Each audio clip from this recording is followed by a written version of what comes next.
Good evening, everybody. I'd like to call tonight's meeting to order. Today is Tuesday, February 10th, 2015.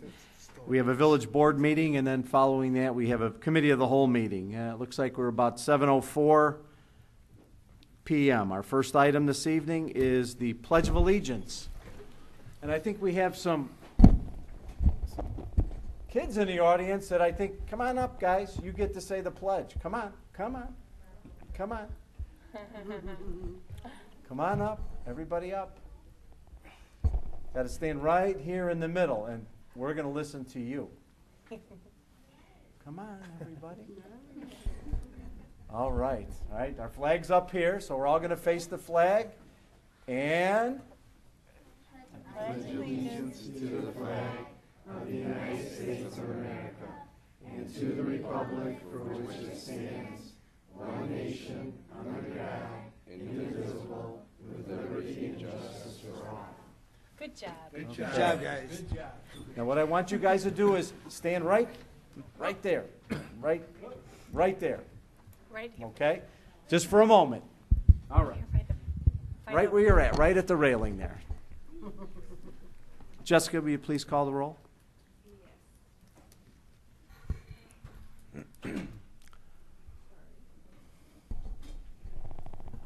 Trustee Calpagno? Present. Trustee Cattuso? Present. Trustee Rita? Present. Trustee Perry? Present. Trustee Stecker? Present. Trustee Yukovic? Present. President Kulia? Present. We do have a quorum. Okay, do we have any presentations this evening? Yes, we have one, actually. As you can see, the students from DI are here. On February 6th is National Gumball Day, as I've been told. So they were allowed to chew gumball if they donated money, and they were able to raise $115 for the Westchester Food Pantry. So they are here today to present the check to the food pantry, and as well as Judy Saraceno from the pantry. Okay.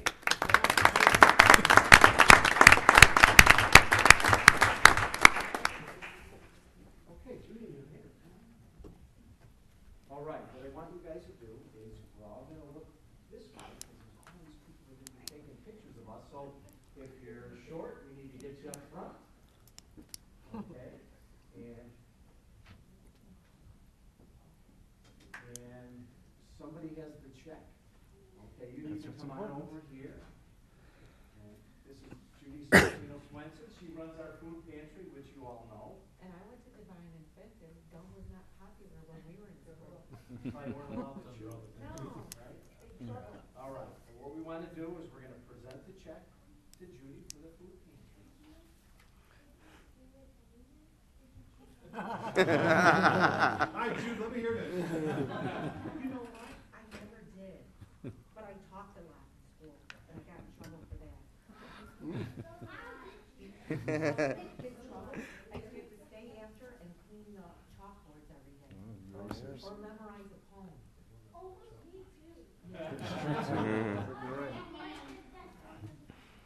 All right. We're going to present the check to Judy. Thank you. Thank you very much. Now, here's the question. What did you guys do with the gum after you chewed it? How many stuck it under the desk? You guys didn't stick it under the desk? One kid spit it out and it was he didn't even try. He just threw it away. What kind of bubble gum did you have? We had a double bubble. Double bubble. It was raspberry. Raspberry? You had raspberry? What did you have? I had the pink. You know which one you had? Just the regular? Which one did you have? The regular. Double bubble. She's my sister. That's your sister? Now you're the bigger brother or she was? I'm the leader. You're the little brother. Well, I want to thank you all. Shake your hands. Thank you for donating to the food pantry. Oh, don't run away. Wait, there's a special treat for you guys. And Janet has something for you, our village manager. We know you like bubble gum. High five. You can't share the school though. You can get it.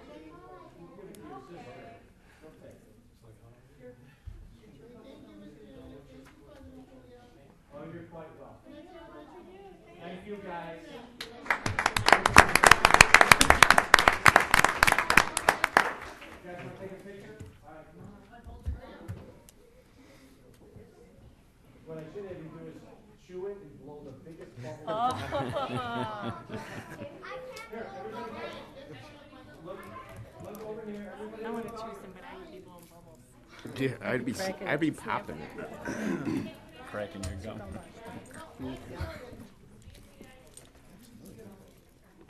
Next semester, really.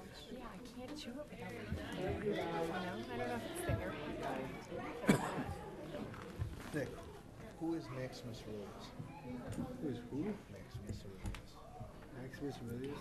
The Greek guy. Hopped up on sugar before bedtime.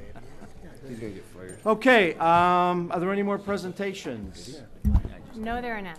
Because she just Unless said we next want to to the say special- that President Puglia and trustees Kilcagno, Yurkovic, Stecker, and Perry, we just left St. Joe's soccer banquet where we presented them with road sign that we had made up for to honor their second place finish in the state IHSA boys varsity soccer tournament. So we've ordered 6 signs that are going to go at the entrances to the town and one inside the in front of the school. So that was a presentation we did off-site tonight. Great, thank you. It was real fun. It really was. The kids really enjoyed it. Public comments and questions. If someone wants to ask us a question and we might be able to answer, can we turn that thing around, Andy? The microphone thing? Step up, state your name, and we'll see what issue we need to deal with.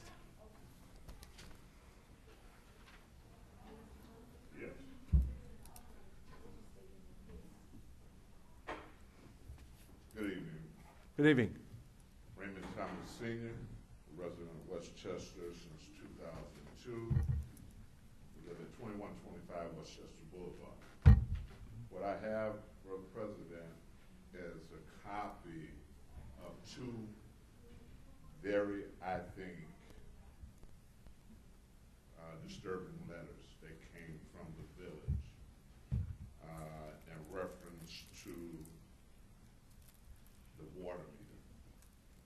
But I have a copy for you, so you can follow along with me outside. Okay, that's fine. Okay?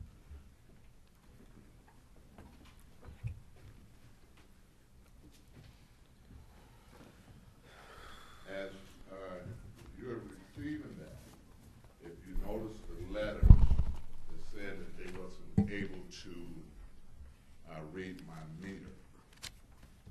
Well, on the very last page, you see, well, no, I'm moving a little bit myself.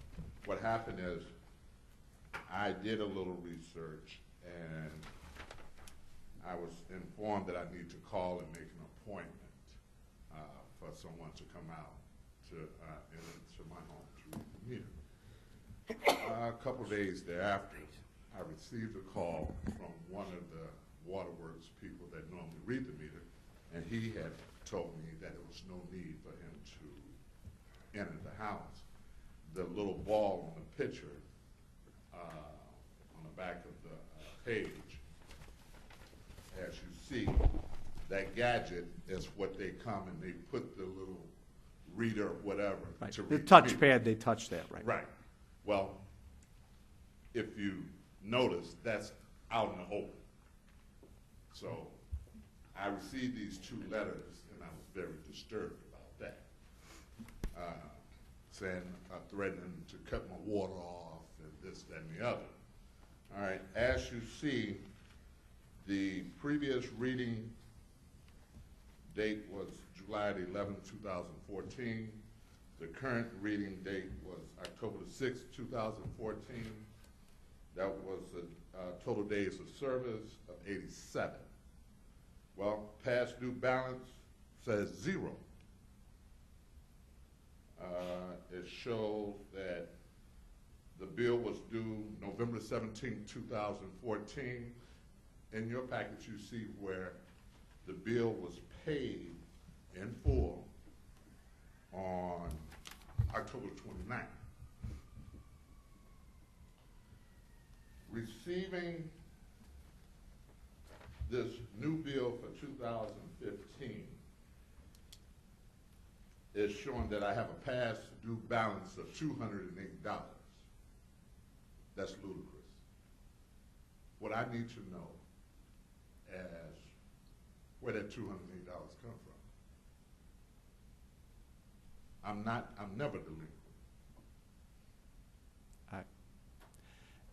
The only question I have for you, back on your July bill, it looks like the previous read and the present read were the same. So from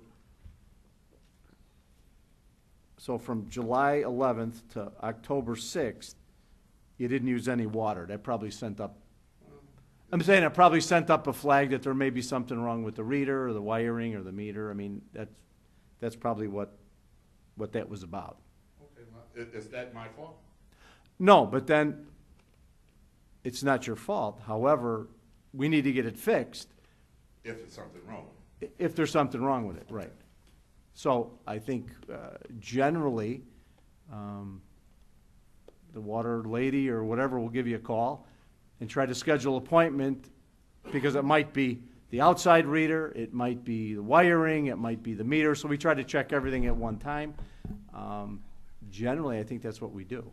Okay. So that was probably the first contact. I don't know if they were unsuccessful or. No, I received a call. I guess he's a veteran within the village that normally do the readings. And he called me and told me he apologized, but I've been reading your meter. I just didn't read your meter whatever times he said. And he the one that told me where the meter reader was. That's why I was able to go and just take a picture of it to see, well, the staff within the water department, to me, didn't do the job. To even feel that it's necessary to send me these two letters, dated October 13th and October 30th. Okay.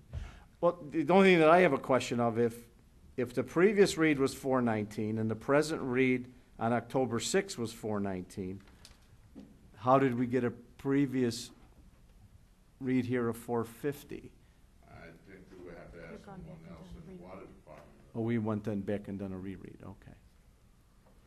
Okay, because something, I guess the big question here is why both of these were 419. I mean, I think that's what put all the motions in play. So, well, you know what, let us take a look at it. Maureen, who oversees that division, will look at this and we'll get you an answer and straighten it out. But Okay. in the meantime, in between time, I purposely haven't paid the bill that just come out, but because I don't want to come in with a partial payment. Right. If you follow where I'm Yeah, going. well, you know what? If this should happen in the future, okay, what I want you to do, Ms. Potempa's here, sitting to my left. You call and ask for her, and we'll figure it out.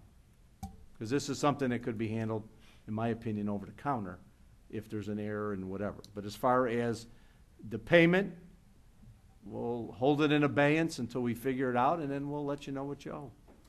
Fair enough? We coming to a consensus to a degree. Let's look at the two letters. I mean, they basically say the same thing verbatim. I mean, you know.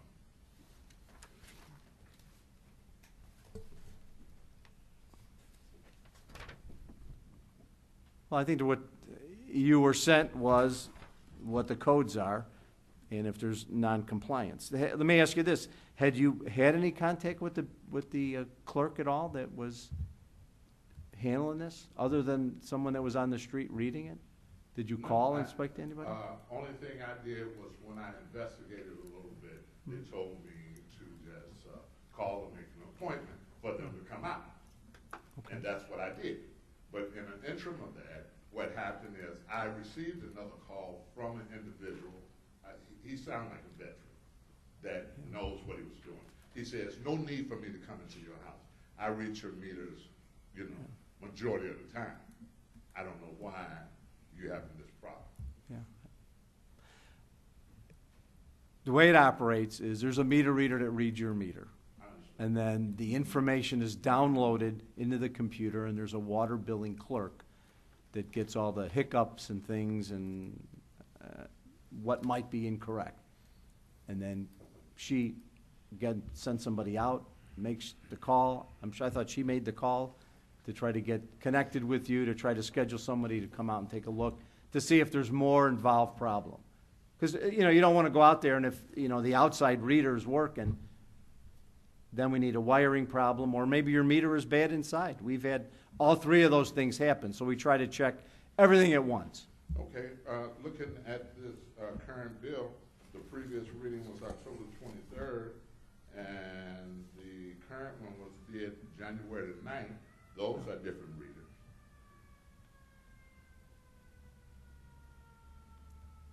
Right, and that's the question I have. You have 9,000 usage between the 23rd and the 9th. That's a minimum bill. Yeah, but it was actual, right. It was an actual read. Here it looks like it was estimated, but what put the ball in motion is both previous and present were the same, and there was an issue. Right. Generally, our clerk will run an exception report for anybody that shows a zero read. So then she contacts the public work meter readers and has them go out and attempt to get an accurate read. So if they were able to get an accurate read, she would have adjusted the bill. If they couldn't get a read for some reason, then they would have call you to set up an appointment to check the meter out and see why it's not reading. So we'd have to talk to the meter reader who dealt with your case and our utility billing clerk. She makes notes to the file as she does these processes. So that's why she potentially the read changed, because they went out and did a second read to get a correct reading. No one ever has entered my residence. No. So, and let it be noted, the fact that I'm the one that initiated all of the calls.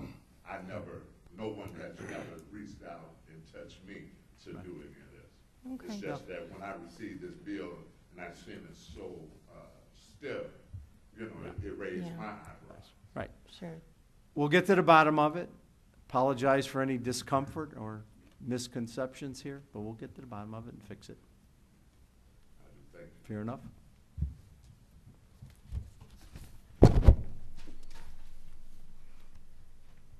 Do you want these back, Tom? Can we Do you keep need them? these? I mean, I gave, that was a copy for Okay, you. we'll So- we'll Oh, forward okay. that to the All right. staff. Yeah, we'll give it to our manager and she'll handle business. Fair enough? all right.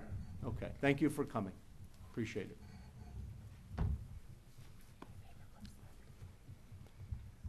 Anybody else for public comments? Going once, going twice, 3 times. Okay, we don't have any public hearings, I'm guessing? No, we don't. And our consent agenda, we have approval of record of bills ending 2/5/15, $871,556.54. Approval of minutes of January 27/15 of the board. Same date, committee of the whole, same date, executive session. Approval of department monthly reports, community development department, fire, police, public works. Resolution authorizing the execution of an agreement between the village and Credential Wholesalers Incorporated for the provision of electronic recycling services. We have to put an amount in there, correct, Mike? It's not a fixed amount, it's dependent on how much product is turned in. Okay. It's a recycling contract. There's one price per pound. I think it's 2 cents a pound for certain electronic equipment, but So there's a scale that. there's a scale. Per the yes. scale, okay. It's all dependent on how much, the contract lasts from, I believe, March through December. April through October. Got a different date on there then. Okay, We've got a contract that says this agreement shall be in effect from March 1st, 2015 through December 31st, 2015. That's the one that we got too. It's supposed to be April 1st to October 31st, but Well, before the contract is well- signed, then make sure the right dates are put in, I okay? believe the intent was the contract is effective from March through December, but the collection dates are going to be the months of April through October. Like I said, make sure that's Specify. specified. In the body of the contract, I noted that it says, collection events are to be held on the second Saturday of each month from, and I think that's where they want you to insert the dates. Okay? okay. So that's in paragraph B, service 1. Okay, thank you. Okay, and also, item E, ordinance waiving the requirements of the village Westchester purchasing policies and procedure manuals and accepting a proposal from Mead Electric Company Incorporated to conduct an evaluation of LED street lighting components in the amount of $4,450. I know we talked about that at the cow, to get our lights in order. Does anything need to be pulled? If not, is there a motion and a second for the approval of A through E as presented? So moved. Nick? Second. Angelo? Discussion on anything? If not, Jessica, roll call, please. Trustee Stecker? Aye. Trustee Calcagno? Aye. Trustee D'Souza? Aye. Trustee Perry? Aye. Trustee Rita? Aye. And trustee Yurkovich? Aye. And me, aye. And trustee President. President. Got demoted and kicked to the curb. It's okay, I got it. Active agenda, anything, Janet? Nothing this Nothing? evening. Village manager, Janet, your report? Sure, just wanted to let everybody know that Village Hall administrative offices will be closed on Monday, February 16th, in observation of President's Day. As always, our public safety, police and fire departments will be available 24 hours a day for the safety of our citizens. So we will reopen Tuesday. Thank you. Michael, anything, sir? Nothing for this meeting, thank you. Board members, Frankie, you had a EDC this week, We did have EDC this week, and we're still planning the meeting on March 3rd. March 3rd. Yeah. Correct. Nicholas? We met, 911 met the other day, I think it was yesterday, as a matter of fact. Just to kind of go over the budget, we're going to get some final numbers for the budget that's going to be then presented at the public safety meeting. There's a Police and Fire Commission meeting coming up on the 19th, and hopefully we'll get a candidate for the police department soon. Okay, great. Thank you. Celestine, anything? Rest of the furniture is supposed to be delivered in 19. This stuff looks pretty good. We took the old stuff out. We have the faded stuff we kept, the other stuff we kept that was decent, and all the broken ones are in my office, trying to mix and match to make them work, so, in the storeroom. So, Tommy, anything from the camp? No. Angela, anything? No, we actually meet this Thursday. We give it one more shot and then See what we're gonna see do? what happens Thursday and talk about I'm some. gonna try to meet next Thursday, actually. Hopefully. Oh, nice, okay. Win meeting, right? There we go. Paulie, the vacationer from Florida, ducked all the snow. Let's hear about it. Loved it, it was beautiful. We had a meeting with the zoning, myself and trustee Yurkovich and Melissa, and it was a great meeting. A lot of energy, a lot of good people in that committee, and I think that's gonna go really quick and really fast, and we'll get a lot of things coming up. We have another one scheduled when, the 22nd? End of the month, I think it's the last Thursday of the month. So that's 26, is it, or 27? 26. So that meeting went very well, Sam, and I think you're gonna see a lot of good stuff come out of there to help us out to get things for economic development going. Good. Thank you, Paulie. You're welcome. Chief Carpino. Today we had our meeting for the police department, preliminarily going over the budget with the village manager and the finance director. Over a week ago, when we sustained the blizzard, the 19-inch snowfall, the police department aggressively enforced the snow routes. We worked with Public Works. We did the alternate streets. We wrote a large amount of tickets. We stickered numerous cars throughout the village that appeared to have been snowbound, that weren't moving. And the ordinance calls for any vehicle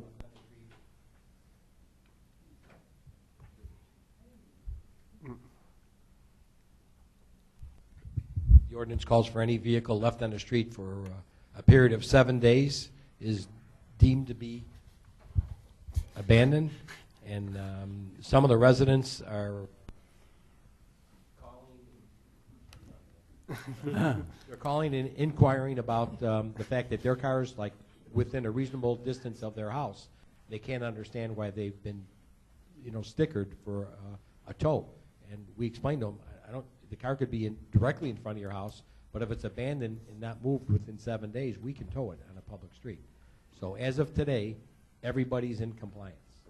Everybody's either put air in their tire, took the stickers off their cars, moved them 10 feet, warmed them up, cleaned them off, and we didn't have to tow any cars. And that's the same thing that happened the snow event before that. We had 32 cars that we stickered for a 7-day tow. They were all removed as well. So everybody's been compliant. Good. That's the status of the cars. Thank you. Other than that, nothing else to offer right now. Great. Thanks, Chief. Fire Chief, Jim. Just real quick, we went over to Elmwood Park the other day for the second alarm fire they had with the fire engine to assist them. I don't believe there were any injuries. There were definitely no injuries on our end. And I don't think anybody was injured in Elmwood Park as well. And then last Thursday, firefighter Wanke and our newest firefighter Heiderman helped the Girl Scout troop earn their first aid and safety badge. Helping out the Girl Scouts. Great. Thanks, Jim. Maureen. As Chief Carpino had mentioned, I've been meeting with the various departments to prepare for the budget season. Next Tuesday will be our first budget meeting, and that's going to be with the Public Works and Utilities. So I'm going to save it all for then. Okay, great. Thank you. Gregory. Nothing big, but just scheduled today was a special event meeting for February 23rd. We should have some more information there on some of the bands. Been talking with Gary. He's got a few of them lined up verbally. He's going to iron some more stuff out after we've taken care of, sat down again on February 23rd. So I should have some more information after that meeting. Great. That's all. Thank you. Robert. As you all know, we had quite a snow event. And getting through that event, I did receive approximately 63 complaints from residents. Just to give you a flavor of what the complaints are, about half the calls were plowing snow into the aprons of driveways. It's the way we plow. It's somewhat unavoidable the way we do it, to get down to bare pavement and to move the snow from the middle of the street. About 25% of the complaints are that we do not plow sidewalks. We don't shovel the sidewalks. So a lot of concerns about that as well. About 15% of the complaints are enforcement issues, that we're not ticketing and getting people to move soon enough.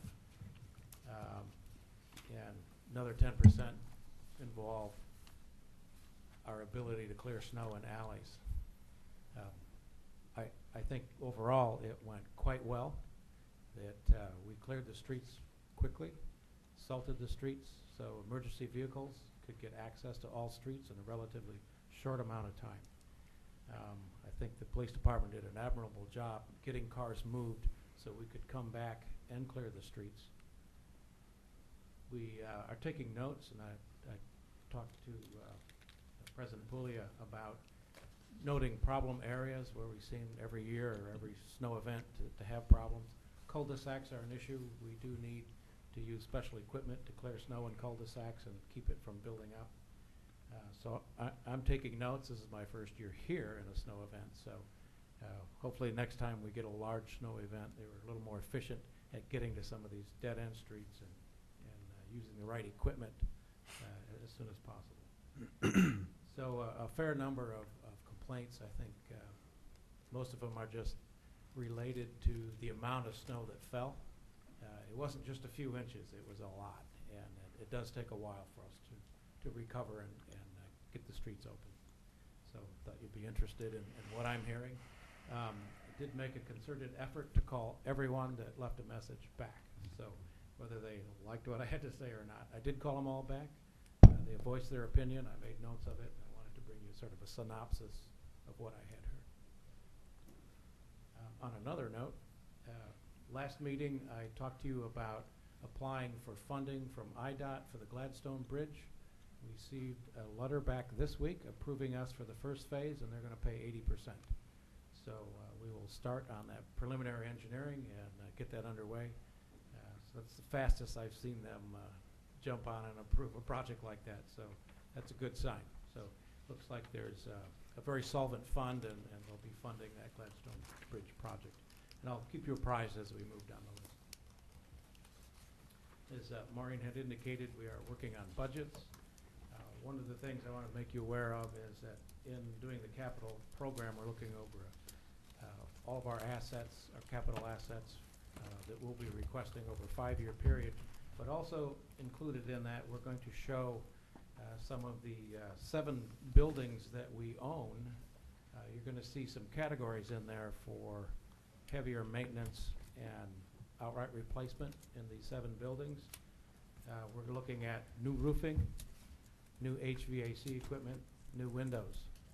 These have been items that have been not taken care of for a long time. So we will put those in the budget so you can see what our estimates of cost are, spread it over time. And it's not just water mains, streets, and lights. It's also sewers and buildings and grounds as well. Thank you. Just, I received a number of calls myself, reference snow. I know you sent me this. Westchester made the news with the highest snow totals of 20 inches. We were with Oak Lawn, Lincolnwood, Darien, Sauk Village, and of course, the good old village of Westchester making the news. So we did have 20 inches of snow. We also received from the state police Sunday, February 1 at 9:40 a.m. Through our Nixal information system. Interstates in Chicagoland are snow covered and citizens are asked to avoid travel when possible. So state police were telling you that stay off the roads. I did field a couple calls regarding our alternate parking, and one of the callers requested that we add Saturday and Sunday to the alternate scheme. And I thought I would bring that forward if the board, right now we're Monday through Friday. Weekends don't count, 8:30, 4:30. If anyone wants to add Saturday and Sunday, because this was a snow event on a Sunday, we can change it and add that to it. The other thing, as I read the alternate parking, it looks as though when there's a 2-inch event, the cars are to be moved from one side to the other until 4:30, 8:30 to 4:30.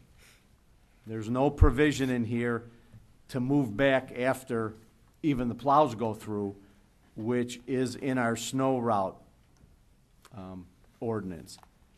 It says that the snow route emergency Village of Westchester established prohibiting parking at any time after accumulation of 2 or more inches of snow and until said snow has been removed at the location set forth in, they identified the streets.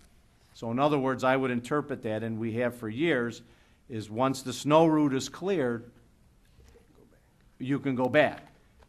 That is not the case as far as the ordinance says, 1979 ordinance. It doesn't say go back. So it should be a full 8:30 to 4:30, and then the next day, everybody moves on this side so we can clean. A number of calls where, cars moved over or weren't moved, then they finally moved, and then the next day you had snow on both sides. So they're trying to clear one, but you still had a bunch of snow with a buried car that's now gone on the other side, so we had to go back. Calls about we plowed too much. We shouldn't have plowed on Beckett Avenue, a resident called, the 5 times that we went, that it was not necessary. I beg to differ with that. I prefer a curb-to-curb cleaning. In fact, I was at my son's house at 61st and Narragansett yesterday, and there was 2 feet of snow from the curb into the street. So as we were visiting, we had a park, and you can't park on top of the snow, which is now rock hard. You had to park 2 feet into the travel lane. Our street's 16 feet, generally. So guess what? If you have a 2-foot add-on on each side of the curb, now you're down to 14. That means 2 vehicles can hardly pass without tapping your mirrors.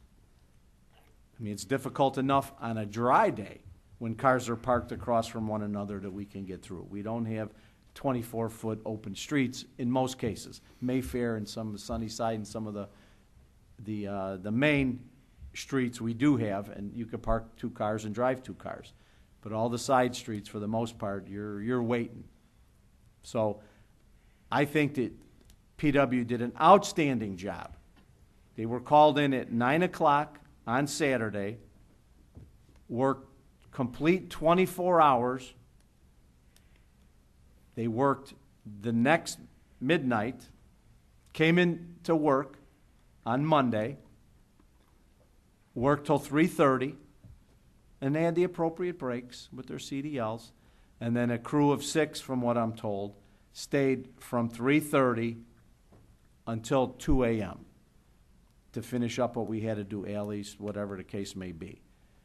The cost of that, just generically, and Frank asked us to do a little bit of a calculation, we're at 25 grand without salt, without calcium chloride, and without any gasoline or whatever on the trucks would be, mileage or whatever we would time, however that's calculated. So we had about a $25,000 to $27,000 payroll that comes out of our contingencies or what we plan for each year, but certainly a lot of money for a 2-day event, nonetheless. You remember, Sunday it's double time, so that just kicks it up to about $60 an hour per guy. So they did a great job. Unfortunately, your apron's going to get snow on it. It's going to happen. My wife and I, 7 times we were out. We did 11 houses. 7 times we shoveled. And when the trucks drove by and buried me again with another couple inches, I waved because I was thankful that they were out there doing what they were doing. And there's no way to lift the blade. There's no way to turn the blade into the center and push everything to the middle, because then you'd have to get a bulldozer or something to scoop it up out of the center and then try to cart it someplace. Not going to happen. This was an emergent event, 20 inches of snow. It's not like 2 inches, and they did one hell of a job. And I told them that to their faces, and I think every board member here echoes my sentiments of how well that they did without issue on a Super Bowl weekend, which I'm sure they had other things they would have rather done than come here and shovel snow. So, unless I'm hearing something different, I think our policy and what the professionals do every day in snow removal, I think there's probably 3 new guys that have been plowing snow in the last couple of years, 4 with yourself. The rest of the guys are seasoned veterans that know this town. They know the issues. Again, in 20 inches, yeah, we're going to make some mistakes. We're going to pile some snow in places that maybe it shouldn't be piled. But the emergent to try to get for the safety of everybody, it worked out well. Sidewalks, I got an email from somebody that thought we had an ordinance for required sidewalk shoveling. I indicated that we didn't. I know Chief Carpino did the same thing. If that's something this board wants to entertain, okay. I know Oak Park has one, Chicago has one, never enforced. And you know my thought about not enforcing anything. We're not going to have it as a shill or a hammer or whatever. We're not doing that. And the email that I got was he thought there was an ordinance. I said, I'm sorry, we don't have any. I said, but what we do have in this town are neighbors. And generally speaking, we'll shovel somebody else's snow to a certain degree. If you got a snow blower, it's easy. You just walk through it and it's done. Don't want anybody to have a heart attack or whatever. But we usually help our neighbors out. We help in the flood. We help in the storms. We help in the snow. And I thought, well, you know what, maybe, I don't know who your neighbor is next door. Maybe he's an elderly man or woman that have issues, and it would be a nice thing for you to shovel. And he emailed me back, I'm not shoveling theirs. In fact, I'm not even going to shovel mine now. I mean, pretty asinine statement when you got to figure that the mail's not going to be delivered. We had a couple of hiccup days with the mail again. Monday and Tuesday, nothing. Wednesday, it came. We had a hiccup with our newsletter getting out on Monday. And I get it. Snow up the yin-yang, guess what? Throw that newspaper on the porch when it's still snowing, you might as well not deliver it. It's kind of stupid, right? I get it. But if people don't shovel their walks or shovel their side or streets or sidewalks, stuff ain't going to get delivered. And the mail's not going to trudge through it if it's a safety issue for them. They're not.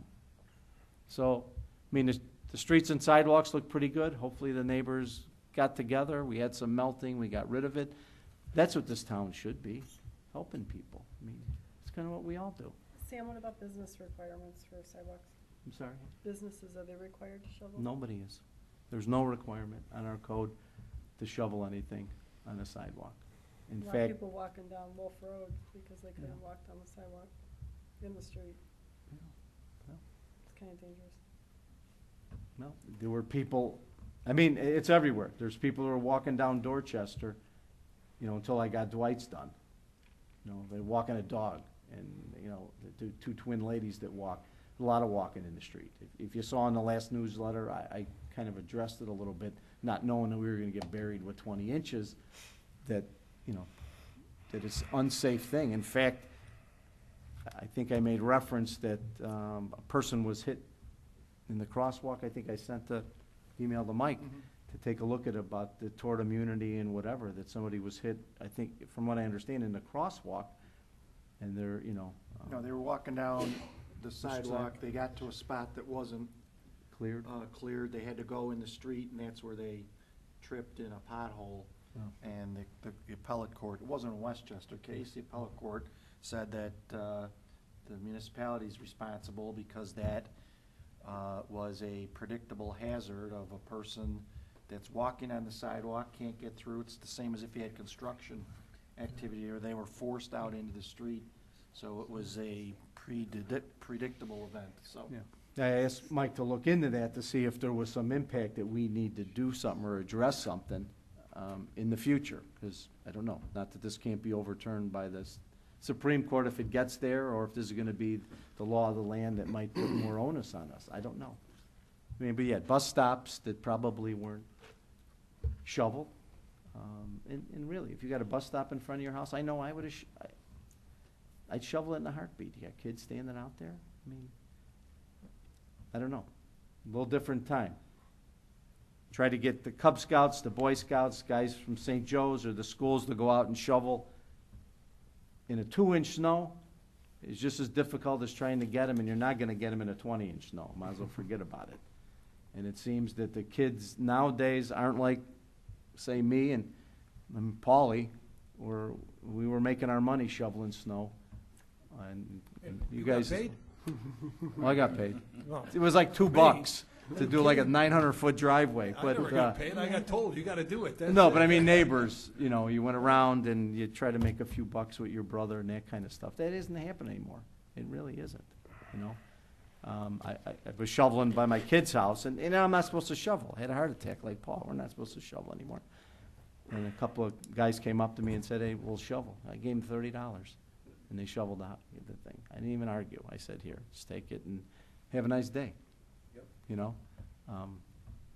Is what it is. We try to do our best. I wish we had enough staff and money and things to shovel everybody's sidewalk, do the businesses, and do whatever, but it's not been in the cards for how many years, and I don't see it in the future, to be quite honest with you.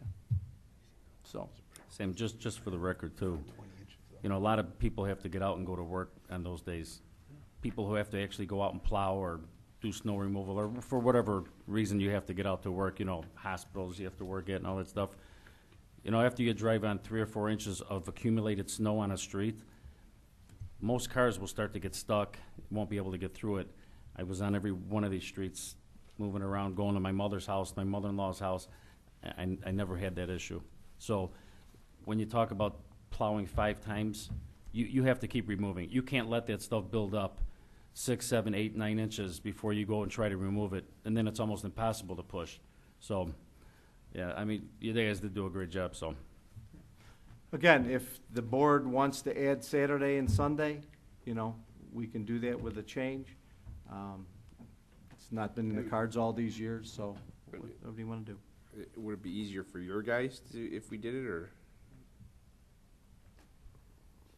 Whatever the ordinance reads, they like time and a half. Doesn't the 2-inch snowfall, you gotta move your car, wouldn't that just cover the Saturday and Sunday? It does not apply We're talking at about all. the. If it snows moving Saturday the and car. Sunday, it could snow The 20 2-inch inches. snow? You don't have to, Okay. don't have Not to on move a your snow car. route. You're talking about Snow the route alternate only. days. You have to, until it's clear. The alternate days is only Monday through Friday, but the snow route, it doesn't matter what day of the month it is.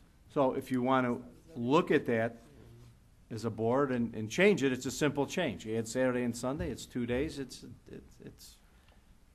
you know, you gotta put a little sticker on the sign or, you know, change some of the signage again. So, you know, think about it. I mean, Throw it on a cow and see. I got, you know, I got a few calls on it, that's all, not wholesale, but I do want to call the person back and say, hey, I did bring it up, and the board was in favor or not in favor or whatever, I mean. It does snow on the weekends, and the guys are still gonna come out, so. Right. Throw it on a committee of the whole, and we'll just have a good discussion. I get all the paperwork on it. And then we'll have it on the agenda, it's on there, and go from there. But you know what, Robert, if we could just, though, look at the signs, I know some of them are beyond faded, and they're very difficult to read. If they could maybe just kind of do an audit of how many of those actually need to be replaced, and Well, I aren't mean, they some going people through are- 'em? They just drive past, they don't even realize that they have a sign that's what it says right in front of their house, because they're so faded. So if they could maybe just look and see. Yeah. Yeah, you don't, it's not anymore. A lot of the signs are faded. I know there's a sign replacement program that we're trying to get the stop signs and some of those things done. There's some visibility things that have to be done even with our street signs and whatever. There's a whole program, there's some dates involved in that.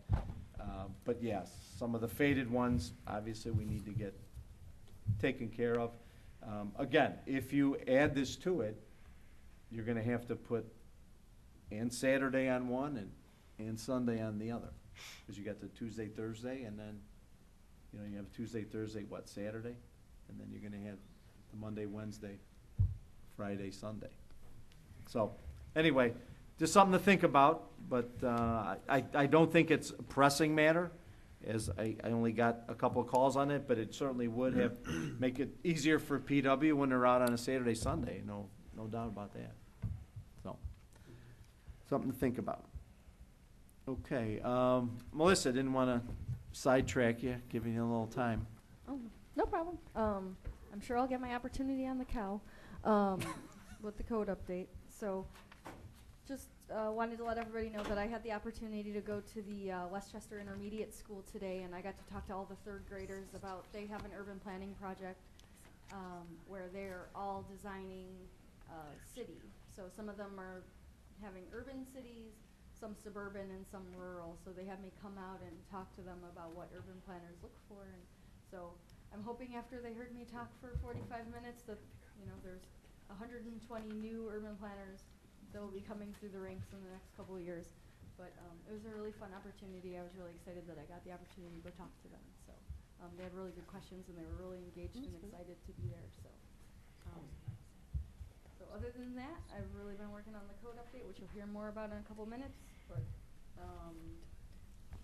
in case you're interested, the department issued 62 permits last month, completed 160 inspections, and it was a monthly construction value of about $658,000.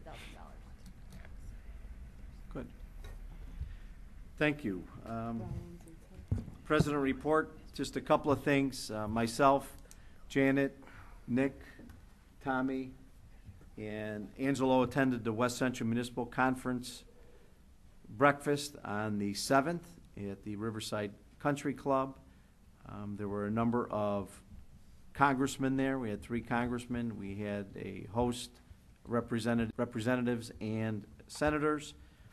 The WCMC presented the legislative agenda to the group of what they're seeking. I got to tell you, most of the senators and representatives that spoke there are indicating that there's a lot of unknowns at this point in time, and that everything is on the table as far as funding, as the billions and billions of dollars that they are in the red in the state. The governor wants to try to fill those gaping holes. So we did have flyers on our tables about protecting the local distributive share, which is our 1% of the sales tax, in our case, $630-some thousand, which, you know, we have a bonded interest in that. which I would imagine a number of other communities do as well. And basically, we're told that pretty much everything is on the table. So there may be a battle, not only with the West Suburban COG, but the Northern and Southern COG, that full court press to try to protect the local distributive share monies in Springfield. Again, it's going to be difficult. Additionally, myself and Trustee Stecker were invited by Chris Nybo, our state senator, who used to represent us when the district was drawn a little bit differently, to Bruce Rauner's talk in the village of Lombard. And I'll let Nick expound on the talk. I'll help you, but it's your turn. Yeah, no, he pretty much just told us that he's going to be looking at a lot of the conflict of interest groups, going after them. He was saying that he's not anti-union. He discussed a little bit about the fair share, but he definitely has some angst with the trial lawyers and the judges that he wanted to take up. He definitely wants to put an emphasis on infrastructure and to try to consolidate a lot of units of government. We got to meet with the lieutenant governor, and she's going to be in charge of the consolidation efforts. They said that, you know, she seems very nice. She's from Wheaton, and she said that she wants to stay busy. They kind of poked fun and said the lieutenant governor position in the past was kind of just for funerals and parties, but she plans on working with the governor, and she's been by his side since day one. So it was nice. We got to meet both of them, and he was there for about an hour. And you were received, got. Oh, he signed Come a on, baseball. Come on. Yeah, but actually, I'll tell you what though, there were a number of mayors there and everything, and they're all, you know, shaking his hand. He's like, okay. And I told him that I was a trustee in Westchester, and he's like, okay. And then I said, and a fireman in Franklin Park, and he stopped, and he's like, hey, thank you for your service. Appreciate what you do. You know, protecting our families and everything like that. And he was very respectful of my profession, which was very nice. So he's very tall too. He's a tall guy. You're taller than Nick. Yeah, he's a tall guy. But see, Nick left out the most important part of the day. Oh. He was the only one that has a signature baseball Oh yeah. with Governor Rauner's signature on it. Yep.